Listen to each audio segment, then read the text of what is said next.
자, 여러분 안녕하세요. 오늘의 한자어 305번째 시간입니다. 오늘 함께 살펴볼 글자는 첫 번째 글자가 이것이고요. 두 번째 글자는 이것입니다. 이 글자 일단 어떻게 읽고 어떻게 해석을 하는지 일단 도금과 개략적인 설명부터 알아보고 넘어가겠습니다. 자, 이 글자는 우리가 전병이라고 읽습니다. 앞에가 장음으로 되어 있네요. 그래서 전병 이렇게 읽어야 되는 게 맞는 것 같고요. 주로 둥글넓적하게 붙인 음식, 물론 앞부분이 좀 더 긴 설명이 있습니다만 가장 간단한 부분만 가져왔습니다. 전병, 우리가 부꾸미라고도 이야기를 하죠. 주로 우리나라에서는 이렇게 생긴 거를 전병이라고 얘기합니다.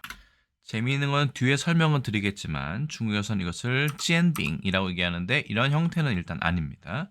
그리고 일본에서는 우리가 또 많이 들어보신 적이 있죠. 셈베이라고 얘기하는데 또 셈베는 또 이거와 또 다르게 생겼습니다. 어쨌든 뭔가 기름으로 붙이거나 열을 가해서 납작하게 만든 것은 맞는데 한중일 삼국이 다르다. 그리고 이 전병이란 것이 우리가 어떤 일을 좀 엉망으로 하다라고 할 때 잼병이다라고 할 때 그 잼병의 어원이라고 생각하는 학자들도 있을 정도로 이 전병이란 글자 여러 가지로 생각해 볼 것이 많은 글자인 것 같습니다. 첫 번째 글자 다릴 전자입니다. 다리다는 것은 약탕을 다리다 등의 다리다라고 보시면 되겠는데 가장 기본적인 것이 이 주전자 할 때 오늘의 한자어 초기 영상이죠. 50번째에서 말씀드린 주전자 할 때 이 전자가 나옵니다.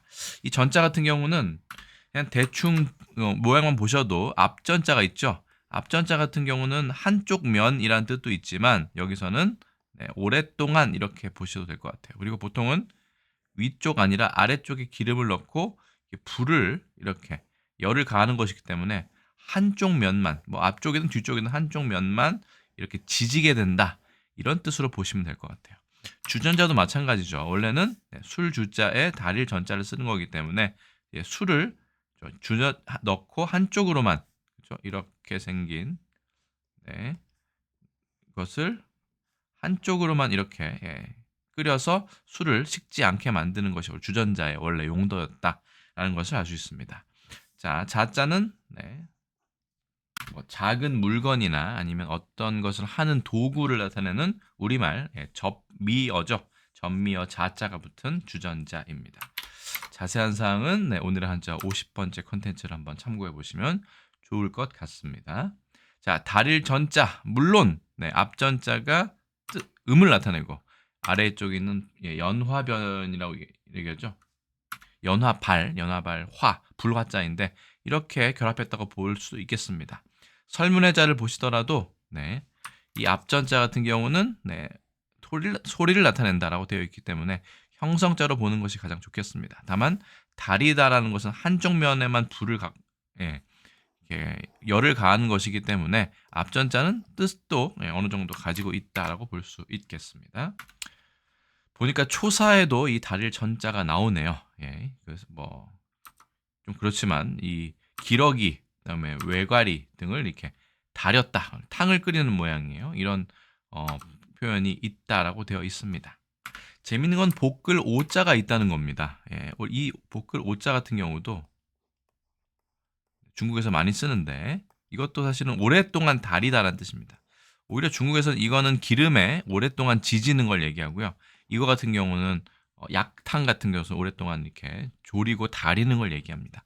둘 다 공통점이라고 하면 오랫동안 이런 뜻이 있죠. 이건 오만할, 거만할 오자인데 거만할 오자 자체는 원래부터 다리다는 뜻을 가지고 있었다라고 되어 있습니다. 그래서 전과 이 오자는 서로 통하는 글자다라고 보셔도 될 것 같습니다. 그래서 다리다는 뜻에는 이 글자 외에도 이런 글자, 이것도 말릴 초자인데요. 복글 초자하고 통한다고 합니다. 전자. 그다음에 이것도 복글 벽자인데 가출 비자에다가 아래에 불화가 있는 것을 알 수 있죠. 그다음에 공고이할 공자. 그래서 불로 다 말리는 것이다. 그렇죠. 불을 쬐가지고 오랫동안 열을 가한다는 얘기가 되겠죠. 그러면서 얘기합니다. 무릇, 그렇죠? 즙이 있는 것인데 말리는 것을 전이라고 이걸 일컬어 전이라고 얘기한다. 그러니까 뭔가 이렇게 물기가 있었는데 이것을 이렇게 해가지고 물기를 다 증발시켜 버리는 것.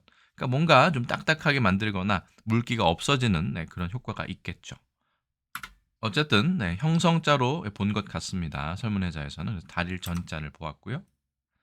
두 번째 글자는 네, 떡병자입니다. 1급 배정 한자네요. 네, 떡병자에는 네, 옆에 있는 나란히 병자가 있는 것을 알 수 있습니다. 우리나라는 이렇게 네, 획을 나누어 쓰는데 보통 일본과 중국에서는 이것을 이렇게 많이 쓰곤 합니다. 자, 같은 글자로 보시면 되겠고요. 자, 설문예제를 보겠습니다. 설문예제는 조금 복잡합니다만 까끄러기의 망자, 그 다음에 이거는 원래 밀가루를 뜻했죠. 예, 그래서 예, 이건 보리나 밀의 까끄라기가 있는 그런 밀을 떡으로 만든 것이다 라고 보시면 될 것 같습니다. 그래서 설문회자 주에 보시면 아예 이 까끄라기 망자는 빼버렸습니다. 그리고 지난번에 설명드린 바가 있는 것 같은데 이게 국수 지금 면자이지만 이게 결국은 보리가 아니라 보리를 닮은 밀의 뜻이다. 그래서 이거는 국수 면자지만 밀가루를 나타낸다라고 말씀드렸었는데 여기 보시면 이 면은 맥말이다. 분말이란 얘기죠. 밀의 가루다 이렇게 보시면 되겠습니다. 보리가루라고 해도 되겠지만 보통 소맥을 밀이라고 얘기하니까 밀가루다라고 보시면 될 것 같습니다. 그것이 나중에 이 국수라는 뜻으로 뜻이 뭐랄까요? 좀 더 변화하거나 아니면 확대된 것이라고 보면 되겠죠. 그래서 여기 보면 면자는 곧 여기서 면자는 곧 떡의 본 뜻이다라고 되어 있고요. 뭐 여러 가지 그 한자들이 또 나옵니다. 뭐 주석 써다 보니까 좀 자세하게 설명한 것 같습니다. 그러면서 수제비 탁, 엿, 장자, 경단, 혼 이렇게 떡혼이라고도 얘기합니다. 그래서 이런 것들도 다 떡을 지칭하는 것이다. 같은 뜻이다라고 보고 있습니다. 우리가 보통 혼돈이라고 얘기하는 경단 혼자 이 같은 경우는 혼돈이라는 중국 음식이 있다는 것도 제가 중국의 음식 문화를 설명하면서 말씀드린 적이 있는 것 같습니다. 그래서 혼톤이라고 하고 우리는 완탕 혹은 윈톤이라고 얘기하는 이 부분이 예전에는 떡의 뜻이었다라고 보시면 될 것 같습니다. 지금은 우리 그 빈대떡이나 아니면 이 전병과 뜻이 비슷한 그런 중국의 글자입니다. 참고로 옆에 있는 이 글자 같은 경우는 꼭 사람이 이렇게 쫓아가는 것 같죠? 칼 도자처럼 보이는 이 글자도 나란히 병자의 본자다 혹은 고자다라고 볼 수 있겠습니다. 여기에 이 글자가 있고요.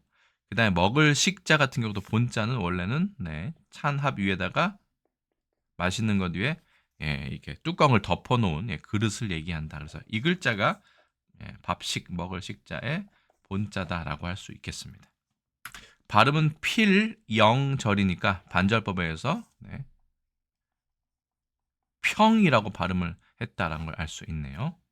참고로 제가 설명드린 바는 없지만 이 빈대떡이란 말도 이 병자병이라 해서 왔다라고 설명하는 말이 많습니다. 병자병은 어떻게 보면 중복되는 표현이죠. 나중에 군더더기 말 표현해서 다시 다룰 일이 있겠습니다만 병자 자체가 지금도 빙즈라고 해서 이게 빙즈라고 얘기해서 병자가 떡이란 뜻입니다. 이 주전자 할 때 자자처럼 이 자자는 아무 뜻이 없는 전미어라고 볼 수 있는데 여기다가 우리가 중복으로 병자떡이라고 얘기한 거죠. 병자떡. 병자떡이 빈대떡이 됐다. 이런 이야기가 있습니다. 우리 표준 국어 대사전에 있는 부분이기 때문에 한번 설명을 해드렸습니다. 병자병, 빈대떡. 자, 그러면 글자를 다시 한번 살펴보도록 하겠습니다. 첫 번째 글자는 1급 배정 한자, 달일 전자인데요.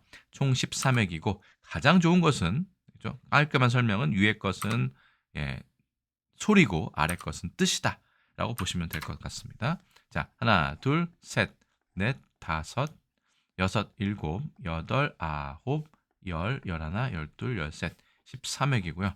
두 번째 글자는 떡병자입니다. 자, 우리나라에서는 이 나란히 병자를 좀 획을 나누어 쓴다고 말씀드렸죠.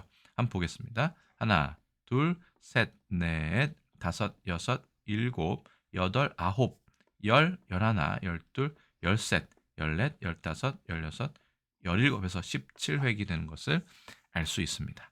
전병이란 말은 그 오랫동안 아래쪽을 지져서 만든 떡과 같은 빈대떡과 같은 모양이다라고 할 수 있겠고요.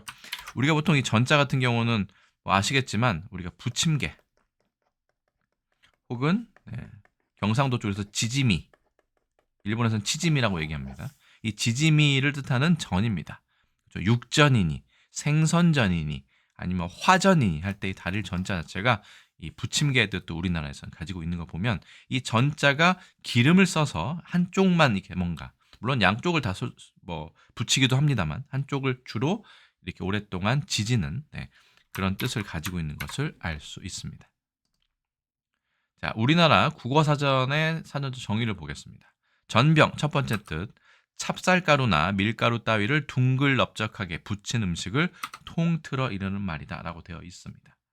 자, 그래서 이렇게 생긴 게 아까 설명드렸지만 이게 우리나라식 전병이라고 보면 됩니다. 그렇죠? 우리가 붓구미라고도 얘기를 하죠. 비슷한 말로는 붓구미라고 얘기했는데 똑같습니다. 그렇죠? 찹쌀가루나 차수수가루를 반죽하여 둥글납작하게 빚고 소를 넣어 반달 모양으로 찢어낸 유전병이다. 여기서 유전병이란 말이 나오네요. 그래서 이 붓구미에 대한 사진은 이렇게 생겼습니다. 만두나 송편 비슷한데 안쪽에 소를 넣었다는 것이 붓구미하고 전병의 차이점이라고 볼 수 있을까요? 하지만 전병에 또 비슷한 말이 붓구미이기 때문에 지금은 혼용해서 쓰고 있는 것 같습니다. 이 음식의 이름은 딱 이렇게 뭔가 명확하게 규정 지을 수 없다는 장점이다 단점이 있습니다. 두루뭉술하게 그냥 이해하셔도 되지 않을까 싶네요. 자, 전병의 두 번째 뜻은 의외로 이런 뜻이었습니다. 일이나 물건이 제대로 되지 아니하였거나 아주 잘못된 것을 비유적으로 이르는 말이다. 아까 말씀드린 것처럼 잼병이다의 잼병의 어원입니다. 밤낮 이 모양으로 살다가는 전정이 전병이고 라는 예문이 있었고요. 자, 그래서 이거 잼병 할 때 잼은 사실은 우리나라 국어사전에서는 그냥 한글로 우리 글로 표기를 합니다만 어쨌든 전병에서 왔다는 사실까지는 이야기를 합니다. 왜냐하면 두 번째 뜻이 잼병의 전병이기 때문이죠. 형편없는 것을 속되게 이르는 말. 그러면 왜 이 맛있는 음식인 전병이 이렇게 형편없는 음식이나 이런 잘못된 것을 뜻하게 되었을까요? 자, YTN 잼병은 떡에서 유래한 말이다 라는 영상을 보시면 이런 설명이 있습니다. 이 전병이라는 것은 모든 기름 음식이 그렇지만 이렇게 부치고 난 다음에 바로 먹지 않으면 이 기름을 다 흡수하고 빨아들여서 부피가 줄어들고 눅눅해지고 바삭함도 없어진다고 되어 있습니다. 그렇기 때문에 맛이 없게 되겠죠. 그래서 이건 어디다가 버리기도 아깝고 그다음에 먹기도 좀 맛이 없기 때문에 이런 것을 잼병이다 라고 이야기하는 것으로 보이는데요. 저는 거기다가 이 뒤에 설명드리겠지만 이 전병이라는 중국어 발음이 찌엔빙입니다. 찌엔빙. 그렇죠? 그래서 찌엔의 젠라는 것을 잼이 되지 않았나. 잼빙. 잼빙. 근데 이걸 전병이라고 얘기하는 거죠. 근데 이것을 잼병이라고 얘기하는 것은 찌엔이라는 중국어의 영향을 받지 않았을까? 잼병이란 말이요. 그렇게 저는 추측을 하고 있습니다만 여기에 대해서 의견을 밝힌 학자는 아직까지 없는 것으로 알고 있습니다. 중국어 발음 영향이 좀 있는 것일 수도 있다라는 가능성만 제기하고 넘어가겠습니다.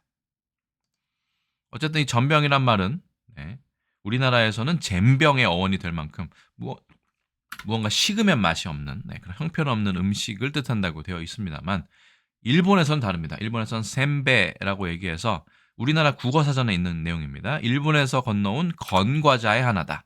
완전히 딱딱하게 굳어 있죠. 물기를 완전히 제거한 겁니다. 밀가루나 찹쌀가루, 달걀, 우유 따위를 묽게 반죽하여 구워 만든다. 맛을 내기 위해 깨나 김, 파래, 가루를 섞기도 한다. 이 전병, 셈베라는 것은 여러분들이 그렇죠. 요즘에는 이것을 먹는 경우는 많지 않습니다만 예전에는 많이 보셨을 거라 생각을 합니다. 일본어 셈베에서 왔다. 전병하고 똑같네요. 그렇죠? 네. 그래서 이것을 전병 과자로 순화해야 된다라고 이야기를 하고 있습니다. 글쎄요. 그냥 이걸 그대로 셈베라고 얘기하는 것 같은데요. 우리나라에서도. 그래서 순화한다고는 되지만 일단은 성공한 것 같지는 않습니다. 전병 과자라는 말은 뒤에 또 나오기 때문에 잠깐 기억을 해두시기 바랍니다. 자, 전병이란 말 조선왕조실록에 찾아보니까 태종실록에 딱 하나 등장을 했습니다. 전병이란 말이 아주 널리 사용되는 이야기는 아니었을 수도 있겠다. 혹은 민간을 중심으로 그렇죠? 왕실이나 궁중에서는 뭐 자주 사용하지 않는 표현일 수도 있겠죠. 1935년 동아일보 보시면 이렇게 되어 있습니다. 밤나무 뿔에 전병 타가 참사. 네. 누군가 배고파가지고 밤나무 뿔에다 전병을 이렇게 이제 구워 먹다가 다 불에 타 죽었나 봐요. 그래서 그런 기사가 하나 있었고요. 두 번째 일미는 찹쌀 전병의 꿀. 파타 대표 경협회장 집서 초연 이렇게 되어 있네요. 네. 이건 1939년 조선일보입니다. 그래서 찹쌀 전병이란 말이 이때도 있었구나라는 것을 알 수 있습니다. 자, 전병이란 말 한중일 3국에서는 어떻게 표현을 할까요? 일단 중국입니다. 아까 젠병의 어원의 발음이 이거랑 비슷하다고 말씀드렸는데 한번 볼까요? 중국에서는 찌엔빙이라고 얘기합니다. 찌엔빙, 찌엔이라는 표현이니까 이게 젠이나 젠 혹은 잼 정도로 발음될 수도 있을 가능성이 있겠습니다. 어쨌든 잼빙이라고 하고요. 병자가 좀 많이 줄어들었네요. 특히 이 먹을 식자, 밥 식자 같은 경우는 중국에서는 이렇게 많이 줄입니다. 병자도 이렇게 줄여버렸죠. 혹은 끄자라고는 표현도 있는데 이건 저도 이번에 처음 봤는데 이거는 만주어다. 그래서 이게 우리나라의 전병과 좀 비슷한 느낌일 것 같습니다만 중국에서는 거의 외래어 표기법 정도로 보시면 될 것 같습니다. 일단 전병이라는 표현 아주 많이 쓰고 있고요. 물론 형태는 좀 다릅니다만 일본의 전병도 한자는 똑같지만 형태는 다릅니다. 셈베라고 얘기하고요. 특히 우리가 좀 익숙한 전병의 형태 중에 하나는 기와 모양으로 구운 전병이죠. 이렇게 생겨가지고요. 아실 겁니다. 아마. 이렇게 쌓을 수 있는. 그래서 이게 가와라 셈베라고 얘기해서 기와 모양으로 구운 전병, 와전병이라는 표현이 있습니다. 기와 와자죠. 그래서 일본에서 이게 먼저 시작되었다. 일본식 전병은 말이죠. 라는 것을 알 수 있습니다. 뭐 영어로 하자면 굳이 의역을 해야 될 것 같은데요. 팬케이크스나 버크위트 크레페라고 할 수 있겠네요. 버크위트는 지난번에 말씀드린 것처럼 이게 메밀이죠. 메밀로 만든 북꿈이다. 크레페가 북꿈이랑 비슷하니까 이렇게 우리나라에서 번역한 것 같습니다. 그렇죠? 조금 억지 번역이긴 하지만 그래도 영어권 사람들에게 관광객들에게는 좀 더 좀 구체적으로 설명할 수 있는 그런 부분일 수 있겠죠. 그렇죠? 버크위트라는 말이 있어가지고 반가워서 가져와 보았습니다. 전병. 북구미로 우리는 그냥 얘기하면 될 것 같습니다. 자, 이 전병이라는 표현 조금 더 알아보도록 하겠습니다. 자, 한어 대사전에 전병, 지엔빙을 찾아보면 이렇게 되어 있습니다. 가마솥이 아니라 뭐죠? 솥뚜껑 같은 데다가 위에다가 이 불을 지펴가지고 익히는 그런 떡의 일종이다. 그 다음에 묽게 만든 형태의 고량이니까 이건 수수를 얘기하고요. 소맥은 아시겠지만 밀가루입니다. 이나 소미라는 거는 대미는 그냥 쌀이고 소미라는 건 여기서는 좁쌀을 말합니다. 그래가지고 그런 것들을 가루를 원료로 삼는다. 보통 남조 위진남북조식의 남조인 것 같아요. 남조식이 양나라 때에 형초세식이라는 것인데 여기에도 이 전병이라는 부분이 나온다라고 이야기를 했기 때문에 제가 한번 가져와 보았습니다. 하지만 지금 중국에서 잼빙이라고 얘기하면 중국 사람 중 대부분은 아마 모든 사람은 우리의 전병이 아니라 조금 다른 전병을 이야기할 것입니다. 중국 여행을 해보신 분은 아시겠지만 잼빙이라고 해서 우리나라 사람들 입맛에 상당히 맞는 그런 간식이라고 해야 될까 그런 것이 있습니다. 이렇게 생겼습니다. 근데 아까 우리가 그 일본 과자인 셈베라는 것을 순화한 말이 전병 과자라는 말이 있었죠.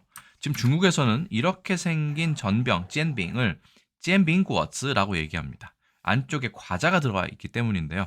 전병 과자를 煎빙구어즈라고 얘기하는 것도 무언가 우리가 순화해야 되는 말로 이야기하는 것이 좀 신기해서 가져와 보았습니다. 어쨌든 중국에서는 전병이라고 하면 煎빙이라고 부르고 이런 형태의 좀 더 넓적하게 만들었는데 지금 접은 겁니다. 절반으로 이렇게 동그란 판에 상당히 굽는 과정이 상당히 재미있는데 그런 전병을 이야기를 한다라고 보시면 되겠습니다. 아까 말씀드린 것처럼 일본에선 셈베 혹은 셈베이라고 얘기하는데 말린 그죠? 아주 물기가 없는 과자 속한다. 이건 구워서 만드는데 소맥분 등을 사용한다. 찹쌀을 사용하기도 하고 뭐 설탕도 넣고 뭐 철제에 뭐 어떤 판 위에서 만든다. 뭐 이렇게 얘기를 하고 있습니다. 대충 일본의 센베는 기와장 모양이 아닌 것은 보통 이렇게 생겼습니다. 그래서 소오카 센베가 일본 센베의 가장 대표적인 전병이고요. 쌀과자하고도 좀 비슷하죠. 어떻게 보면 이런 게 일본의 전병 센베에 속한다라고 보시면 되겠습니다. 이거 말고도 상당히 다양한 형태의 센베가 있습니다만 이게 기본이다라고 보시면 되겠고요. 아까 말씀드린 기와 모양의 가와라 센베 같은 경우는 이렇게 생겼습니다. 지금 비닐 포장 때문에 잘 보이지 않을 수도 있겠는데요. 1901년에 완성했다라는 표현도 있습니다. 기와 모양의 센베가 우리나라에서는 가장 뭐랄까요? 익숙한 그런 센베의 모양이라고 할 수 있겠죠. 그래서 오늘의 한자어 305번째 시간에는 달일 전자와 떡 병자가 결합한 전병에 대해서 알아보았는데 이거에 파생된 말이 한중일 삼국이 다 달랐고요.